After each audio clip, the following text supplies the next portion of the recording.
자, 오늘 주시는 말씀을 봅니다. 에스더서 3장 말씀 보겠습니다. 구약성경 에스더서 3장 1절로 끝절의 말씀 보겠습니다.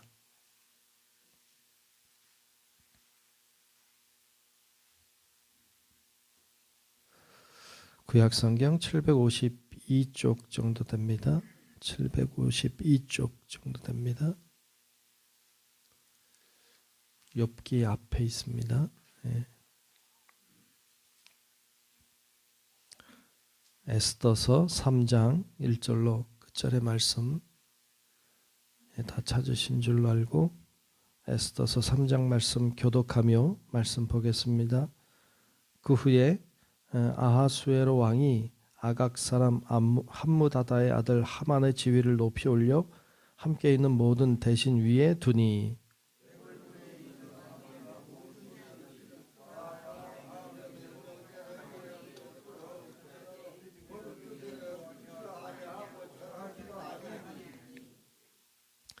대궐 문에 있는 왕의 신하들이 모르드게에게 이르되 너는 어찌하여 왕의 명령을 거역하느냐 하고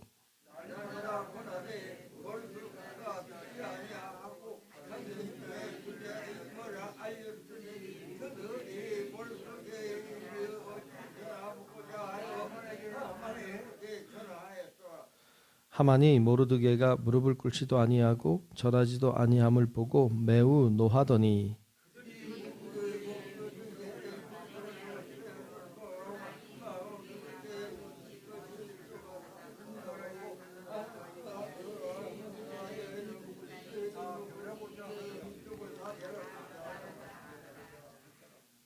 아하수에로 왕 제12년 첫째 달 곧 니산월에 무리가 하만 앞에서 날과 달에 대하여 부르 곧 제비를 뽑아 12째 달 곧 아달월을 얻은지라.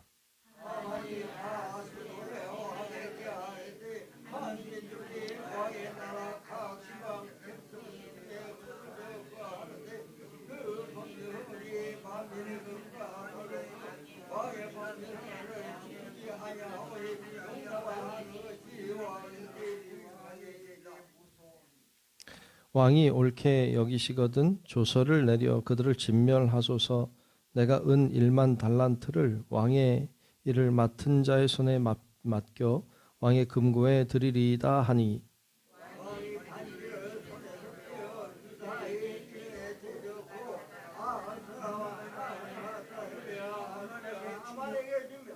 이르되 그 은을 내게 주고 그 백성도 그리 하노니 너의 소견에 좋을 대로 행하라 하더라.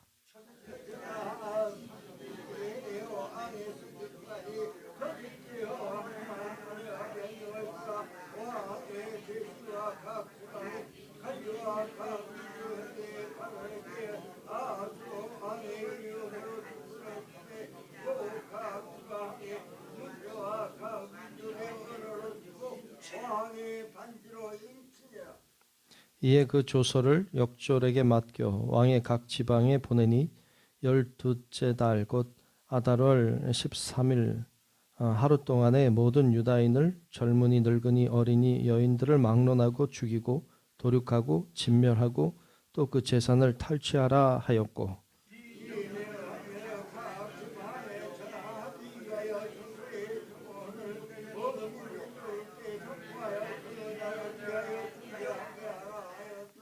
함께 봅니다.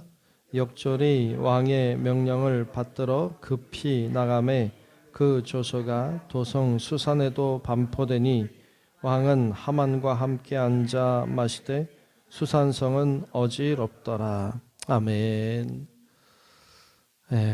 크고 놀라우신 주님의 은혜와 사랑이 오늘도 예배하는 우리 모두 위에 임하시기를 축복합니다. 네. 에스더서 말씀을 나누고 있습니다. 에스더서는 그 불임절이라고 하는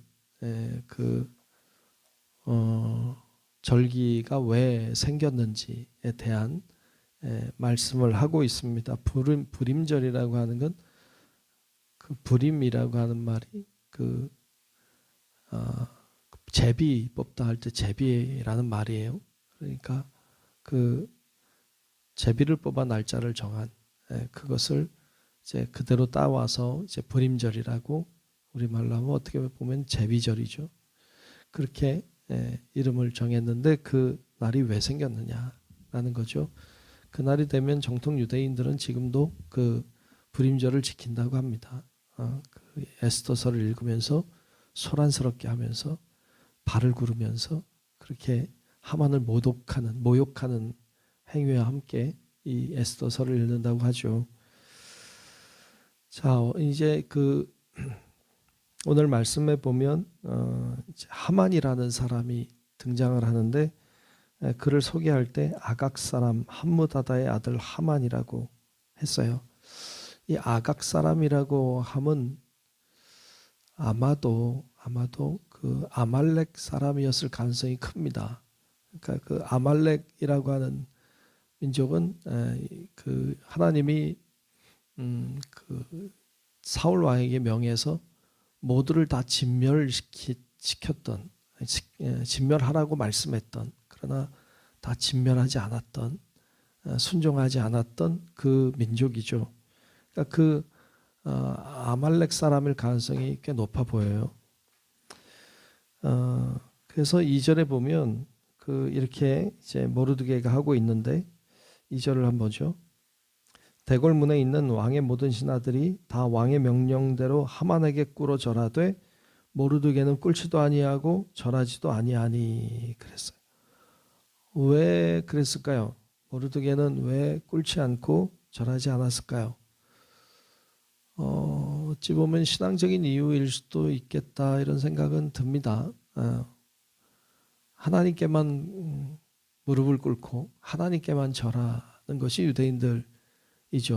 그러니까 하나님만 섬기는 사람들이기 때문에 아마도 모르드게에게 무릎을 꿇지 않았을 가능성이 있어 보입니다만, 그러나 아마도 그 왕에게는 꿇었겠죠. 왕에게는 꿇었던 것 같아요.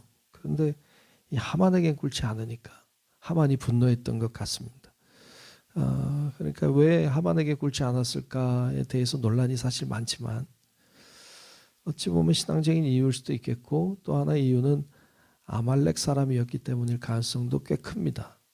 그러니까 자기가 와 있는 이 나라의 왕이 아니라 그 아말렉 사람에게 무릎을 꿇지 않으리라고 하는 어떤 그런 의도도 꽤 있어 보입니다.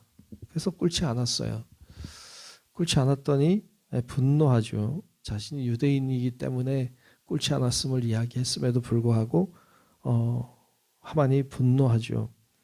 그래서 5절에 보면 그렇게 말해요. 하만이 모르드게가 무릎을 꿇지도 아니하고 절하지도 아니함을 보고 매우 노하더니 화가 치밀어 올랐어요.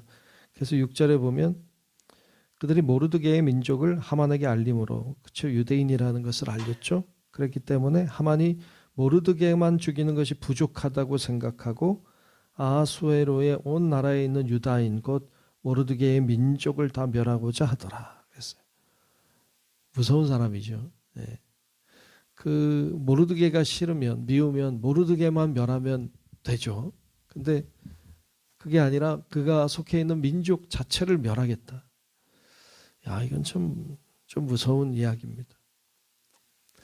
요즘에도 그런 일들이 종종 있죠. 그 유대인들을 미워해서 그 민족을 멸하는 사람들. 예전 그 2차 세계대전 때 히틀러처럼 유대인들을 600만이나 죽이고 희생시켰던 그런 사람처럼 그냥 그 민족이라는 이유만으로 사람을 죽이는, 정말로 인류사의 끔찍한 일이죠. 아무런 잘못이 없는데 그냥 그 민족이라는 자체로, 때때로 뭐 피부색이 다르다는 이유로 노예로 끌어갔던 적도 있고, 그러니까 인류사의 역사 가운데 참 그런 일들은 슬픈 일이죠. 뭔가 잘못해서도 아니고 그냥 그 민족, 그냥 피부색이 그렇다, 그런 이유로 사람을 평가하고 사람을 해하는 일들은 정말로 그건 정말 나쁜 일이죠. 근데 하만이 이제 유대인들을 멸하기로 했습니다. 왜? 모르드게가 절하지 않았다는 이유로. 여러분 어처구니가 없죠. 네, 진짜 어처구니가 없는 일입니다. 그래서 말씀해 보면 이제 7절에 보면 이렇게 하죠. 아하수에로 왕 제 12년 첫째 달, 그 니산월에, 니산월은 첫째 달이에요. 그때 무리가 하만 앞에서 날과 달에 대하여 부르 곧 제비를 뽑았다는 거예요. 제비를 뽑아 언제 죽일까? 제비를 뽑았죠. 그래서 12째 달 곧 아다롤을 얻은지라. 아다롤은 12번째 달을 말하는데 물론 우리랑은 좀 계산하는 법이 좀 다르긴 합니다만 하여튼 이 첫째 달에 제비를 뽑았는데 마지막 12번째 달이 뽑힌 거죠. 그날 13일이 뽑혔어요. 그래서 결국 이제 그날을 디데이로 잡는 거죠. 유대인 멸하는 날 이렇게 정하죠.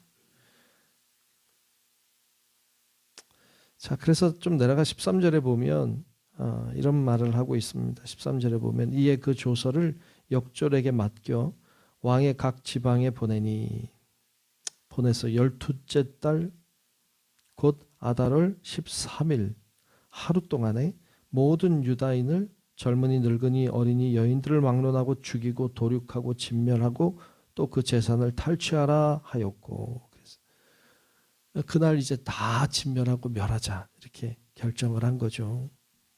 그리고 왕의 도장을 찍어서 역졸들을 통해서 전 지방으로 다 보냈다는 거예요. 끔찍한 일이죠. 예, 이런 일이 일어나서는 안 되는데 그런 행위를 합니다.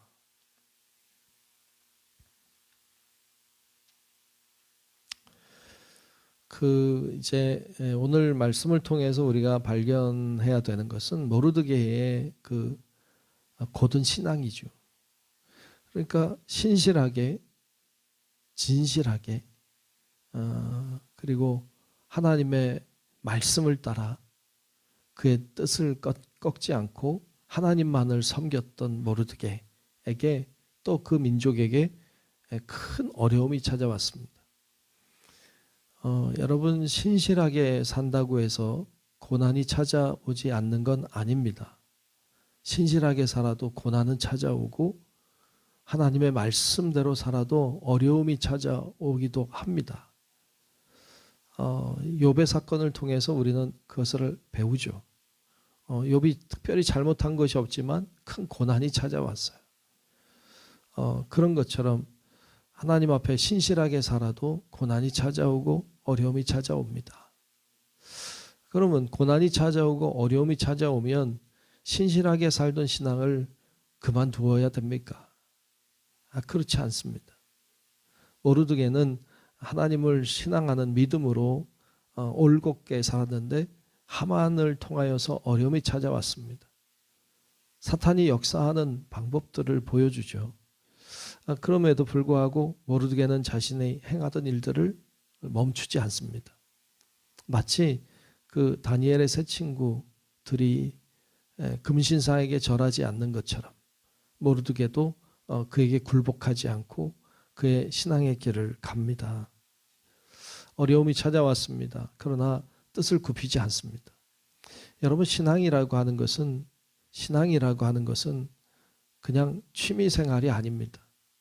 신앙생활은 그냥 하다 말다 그냥 시간 되면 하고 말면 마는 게 아닙니다.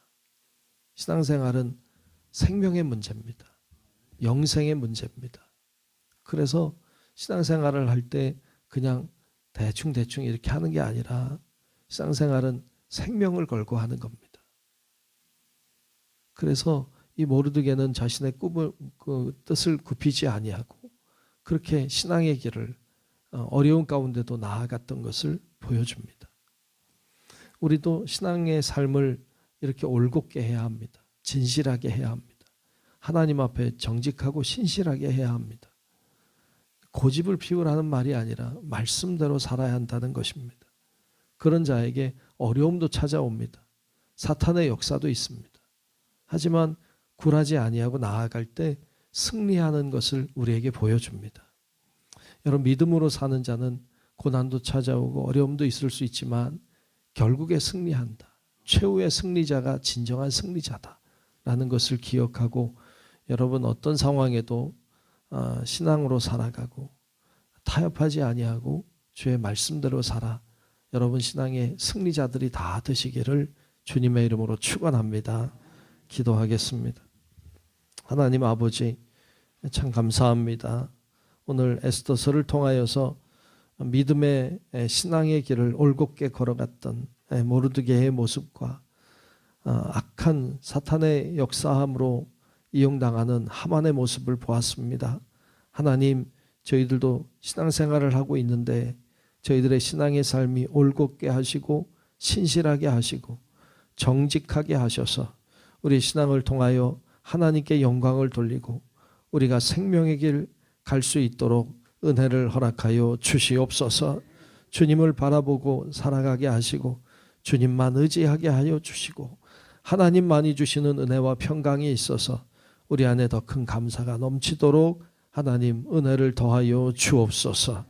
오늘도 하나님 앞에 정성껏 드린 예물을 축복하며 기도하오니 성령님 임하여 주셔서 날마다 드리는 삶이 복되게 하시고 하나님께 영광되게 하시고 기도에 응답이 있게 하여 주옵소서. 하나님 오늘도 주님과 동행하며 살기를 원하오며 예수님의 이름으로 간절히 축복하고 기도하옵나이다. 아멘. 하늘에 계신 우리 아버지요, 이름이 거룩히 여김을 받으시오며 나라가 임하시오며 뜻이 하늘에서 이루어진 것 같이 땅에서도 이루어지이다.